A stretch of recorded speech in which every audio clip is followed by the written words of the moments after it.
Olá, primeiro ano. A gente agora vai gravar para vocês a sexta aula de filosofia do curso de 2025. Gente, essa aula vai falar sobre o módulo 6 da apostila, que versa sobre Heráclito, Parmênides e Zenão, e o pensamento atomista. Gente, por que a gente vai falar desses três filósofos antigos para vocês? Pelo simples fato de Heráclito ser considerado o principal filósofo pré-socrático, tá? Lembra, vamos recordar rapidinho, que aqueles filósofos que existiram pré-Sócrates, antes de Sócrates, eles se preocupavam em explicar a problemática da origem do universo, a origem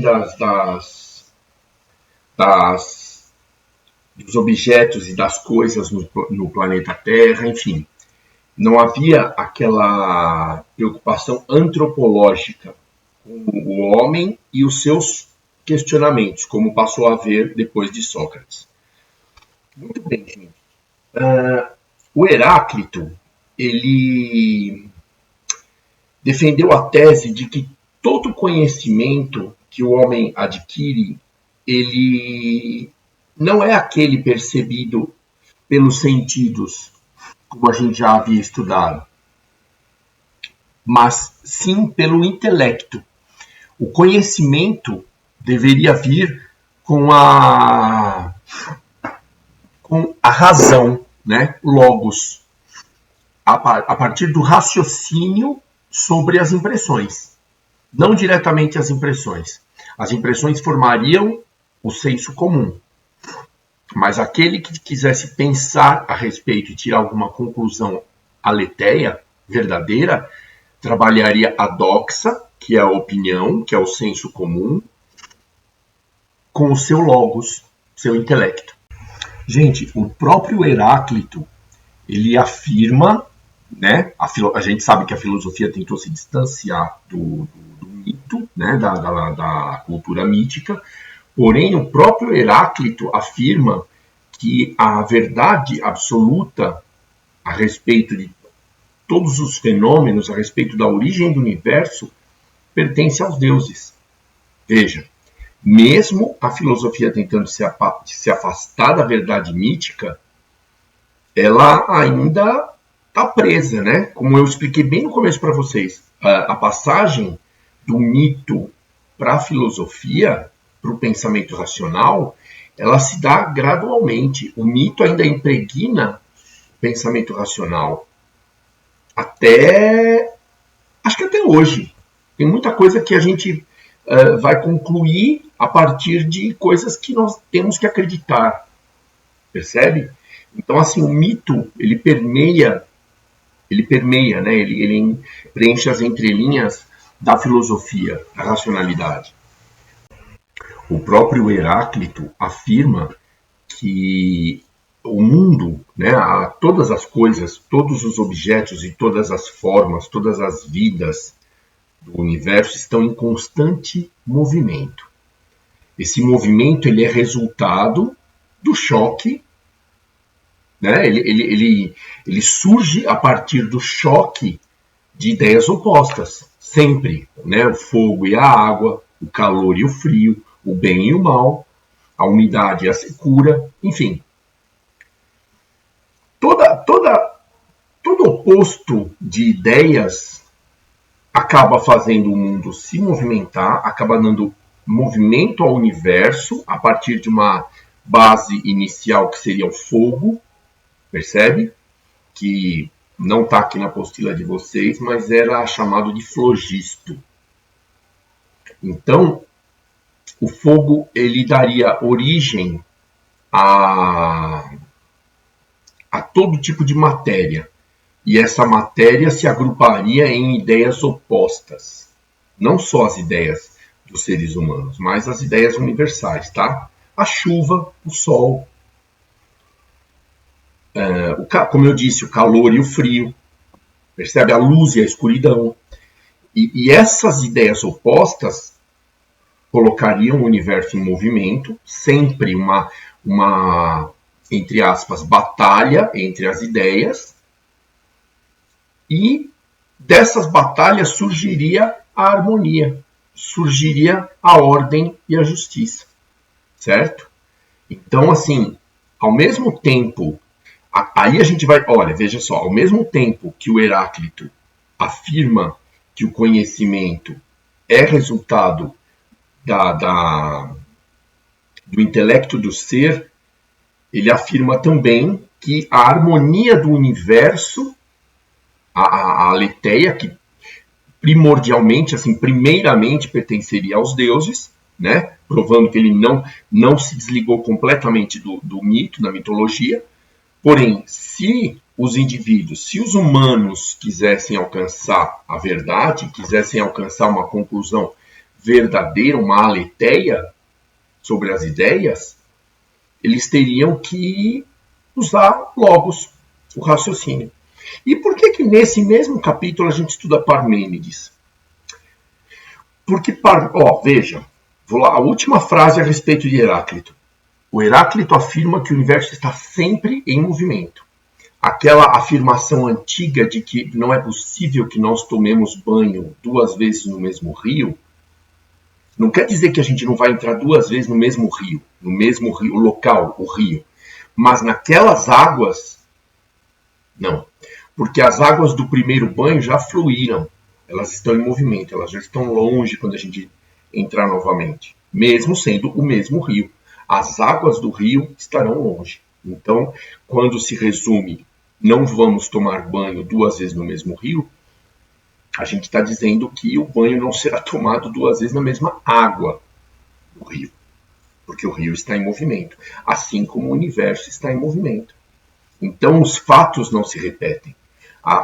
Todos os indivíduos e todas as coisas da natureza têm uma evolução, uma dinâmica, um fluxo.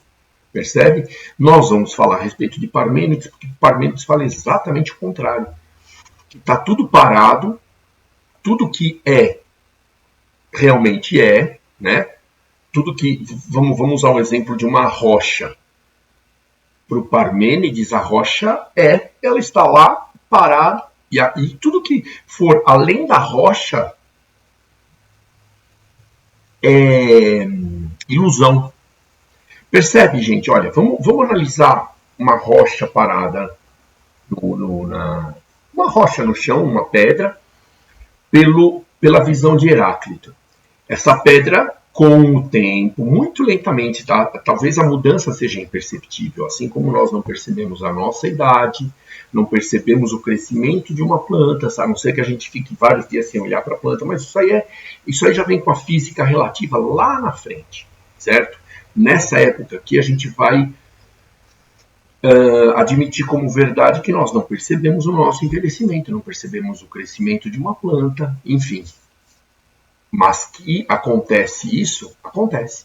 E com aquela pedra parada lá no chão, com aquela rocha jogada no chão, ocorre o desgaste, gente. O tempo desgasta a pedra, o vento desgasta a pedra. Se a água estiver batendo na pedra, então desgasta mais rápido ainda. Hoje em dia, isso é cientificamente provado. Na ideia, na visão de Parmênides, que foi exatamente ao contrário do Heráclito na filosofia, tudo estaria parado, tudo seria definido por um ser único, um ser que existisse. E qualquer tipo de mudança, né, um ser imutável, um ser indivisível, qualquer mudança nesse ser, vamos voltar, por exemplo, da pedra, é ilusão. Então, aquele desgaste ocorrido com o tempo seria ilusão. Hoje, por isso que no começo da aula eu falei que a gente iria estudar Heráclito e Parmênides. Porque as ideias são opostas. São praticamente antagônicas. Hoje nós sabemos que tudo sofre mudança. Que tudo sofre uma metamorfose. As frutas que nós consumimos, na grande maioria das vezes, elas surgem numa árvore, sem mais, sem menos, em forma de uma flor. Quando essa árvore processa a água que ela retira do solo, sais minerais, a luz do sol, enfim. Então você percebe que tudo muda. Na visão de Parmênides, essa fruta seria ilusão. Talvez até a árvore é ilusão. Porque ele era reducionista, né, gente? Ele iria para o princípio do que é. O que existe, existe. O que não existe, o que muda, aquilo que tem movimento, é ilusório. Percebe? Então as contradições entre Heráclito e Parmênides. Heráclito defende o movimento constante, o fluxo do universo, através das ideias, do choque das ideias opostas, e o Parmênides defende que tudo estaria parado e todo tipo de mudança percebida pelos sentidos seria ilusão. Então, quem na verdade esclareceu esse conflito entre as ideias de Parmênides e de Heráclito, que são praticamente contemporâneos, né, século V a.C., foi Platão. Foi Platão.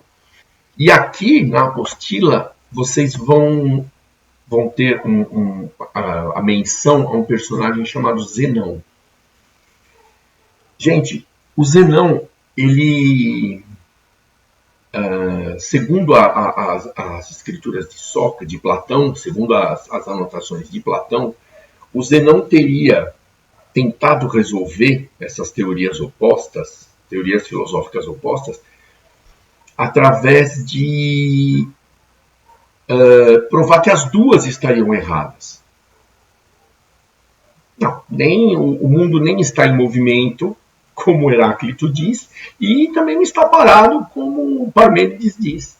Aí vocês, tanto quanto eu, quando eu tomei contato com essa tríade pré-socrática, eu também achei um absurdo. E aí? Não está em movimento, não está parado, e como é que está então? É exatamente esse o ponto. O Zenão, ele, para muitas questões, ele apresentaria uma solução apaziguadora, lógico. Né? Não haveria mais briga. Porém, ela lançaria um paradoxo. Ela lançaria um problema sem solução, como a gente acabou de falar. Se o universo não está em movimento e também não está parado, então como é que ele está? Saltando que nem um canguru? Ah, não, gente, isso aí foi brincadeira, mas, né? Se ele apresenta duas teorias, sendo as duas como falsas, e a verdadeira? Ele não apresenta. Ele só menciona, na literatura filosófica, existem alguns aprofundamentos a respeito de Zenão, que nós não vamos trazer aqui, porém, para a gente, em nível de ensino médio, a gente tem que saber que Zenão seria o pai do paradoxo, seria o criador dos problemas sem fim. Sem solução. Percebe? Gente, existe uma lenda, um conto, né, uma fábulazinha atribuída a Zenão, que seria a corrida entre Aquiles, que na Grécia Antiga era o cara mais rápido na corrida. O Aquiles teria, inclusive, ele era semideus, então ele teria sido agraciado com asas nos calcanhares. Então, praticamente, ele voava, correndo. E uma tartaruga. Segundo a filosofia de Zenão, numa corrida entre o Aquiles e a tartaruga, o Aquiles permitiria que a tartaruga avançasse, saísse antes, né, largasse bem antes, devido à velocidade dos dois. E aí, segundo a teoria de Zenão, quem ganharia a corrida? Para todos nós, seria o Aquiles, né, que é rapidinho. Logo, ele largaria bem depois que a tartaruga largou, mas ele alcançaria a tartaruga devido à velocidade dele. Mas prazer não, não. Porque a cada momento que ele avançasse, a tartaruga também avançaria. Então, quer dizer, não existia o conceito de velocidade. Não existia o conceito de velocidade, gente. A tartaruga estaria sempre na frente porque o Aquiles largou bem atrás da tartaruga. E então ele afirmava que quem venceria essa corrida seria a tartaruga, sempre. Isso é um exemplo, tá? Isso é só uma metáfora. Mas todos nós sabemos que não é bem assim. Que mesmo a tartaruga tendo largado com muita antecedência, quem venceria a corrida? O corredor mais rápido, que no caso é o Aquiles. A discrepância entre as velocidades é muito grande. A da tartaruga e a do Aquiles. Percebe, gente? E aí, a gente vai passar para o final do módulo. Gente, para finalizar esse módulo, a gente vai falar sobre o atomismo. E aí eu vou ter que citar um cara que não está no título do módulo, porém ele está no enunciado, mas para quem gosta de matemática, para quem gosta de física, vai lembrar facinho, vai associar a ideia dele. O cara chama Demócrito, certo? Ele era aprendiz de um filósofo famoso também chamado Leucipo. Muito bem, o Demócrito afirmou que o universo seria composto de unidades indivisíveis. A palavra átomo em grego significa indivisível. A menor, como a gente sabe hoje em dia, quando a gente estuda átomo, é a menor parte que pode ser dividida a matéria. Menor que o átomo não tem. O átomo tem seus componentes, porém menor que ele não existe, matéria. Certo? Tem o próton, o nêutron e o elétron, porém eles já não são matéria. Muito bem, gente. O universo sendo formado por átomos e as diferentes concentrações, nós teríamos soluções para os paradoxos de Zenão e para a teoria, por exemplo, de Parmênides, que afirma que tudo está parado. Na verdade, os átomos se transformariam de acordo com as forças universais que fizessem com que os átomos se contraíssem, formando as coisas mais densas, ou se alastrassem, formando as coisas mais rarefeitas.